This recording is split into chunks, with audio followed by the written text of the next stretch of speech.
ರಾಜ್ಯದ 2 ವಿಧಾನಸಭಾ ಕ್ಷೇತ್ರಗಳಿಗೆ ಬೈ ಎಲೆಕ್ಷನ್ ನಡೆಯಲಿದೆ. ದಾವಣಗೆರೆ ದಕ್ಷಿಣ ಮತ್ತು ಬಾಗಲಕೋಟೆ ಕ್ಷೇತ್ರಗಳಿಗೆ ಉಪಚುನಾವಣೆಯ ಸಮರ ಜೋರಾಗಿದೆ. ಶಾಮನೂರು ಶಿವಶಂಕರಪ್ಪ ಇತ್ತೀಚೆಗಷ್ಟೇ ನಿಧನರಾಗಿದ್ರು. ದಾವಣಗೆರೆ ಕ್ಷೇತ್ರ ತೆರವಾಗಿತ್ತು. ಹಾಗೆ HY ಮೇಟಿಯವರ ನಿಧನಕ್ಕೆ ಬಾಗಲಕೋಟೆ ಕ್ಷೇತ್ರ ಏನಾಗಿದೆ, ತೆರವಾಗಿತ್ತು. ಕಾಂಗ್ರೆಸ್ ಮತ್ತು ಬಿಜೆಪಿ ಮಧ್ಯೆ ಈಗ ನೇರಾನೇರವಾಗಿ ಹಣಾಹಣಿ ಖಚಿತವಾಗಿದೆ. ಸಾಕಷ್ಟು ಚರ್ಚೆಗೆ ಗ್ರಾಸವಾಗಿರುವಂಥದ್ದು ಅದು ದಾವಣಗೆರೆ ಕ್ಷೇತ್ರ ಮತ್ತು ಬಾಗಲಕೋಟೆ ಕ್ಷೇತ್ರ. ಈ ಬಾರಿ ಬೈ ಎಲೆಕ್ಷನ್ ಚುನಾವಣೆ ನಡೆಯಲಿದೆ. ಹೇಳಿಕೇಳಿ ಶಾಮನೂರು ಶಿವಶಂಕರಪ್ಪ ಅವರು ನಿಧನರಾಗಿದ್ದರಿಂದ ಆ ಕ್ಷೇತ್ರ ತೆರವಾಗಿತ್ತು. ಹಾಗಾಗಿ ಬಿಜೆಪಿಯಿಂದ ಯಾರನ್ನು ನಿಲ್ಲಿಸ್ತಾರೆ, ಹಾಗೆ ಕಾಂಗ್ರೆಸ್ನಿಂದ ಯಾರು ನಿಲ್ಲಿಸ್ತಾರೆ ಅನ್ನುವಂಥ ಈಗ ಚರ್ಚೆ ನಡೀತಾ ಇರುವಂಥದ್ದು ಬಿಜೆಪಿ ಪಾಳ್ಯದಲ್ಲೂ ಮತ್ತು ಕಾಂಗ್ರೆಸ್ ಪಾಳ್ಯದಲ್ಲಿ.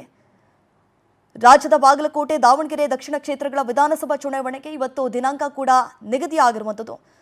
ಈಗಾಗಲೇ ದೆಹಲಿಯಲ್ಲಿ ಕೇಂದ್ರ ಚುನಾವಣಾ ಆಯೋಗದಿಂದ ಸುದ್ದಿಗೋಷ್ಠಿ ಮಾಡಿದ್ರು. ಆ ಸಂದರ್ಭದಲ್ಲಿ ಮುಖ್ಯ ಚುನಾವಣಾ ಆಯುಕ್ತರಾಗಿರುವಂತಹ ಜ್ಞಾನೇಶ್ ಕುಮಾರ್ ಈಗಾಗಲೇ ಡೇಟನ್ನು ಕೂಡ ಫಿಕ್ಸ್ ಮಾಡಿದ್ದಾರೆ. ಬರದಿಂದ ಸಿದ್ಧತೆಗಳು ಕೂಡ ನಡೀತಾ ಇರುವಂಥದ್ದು.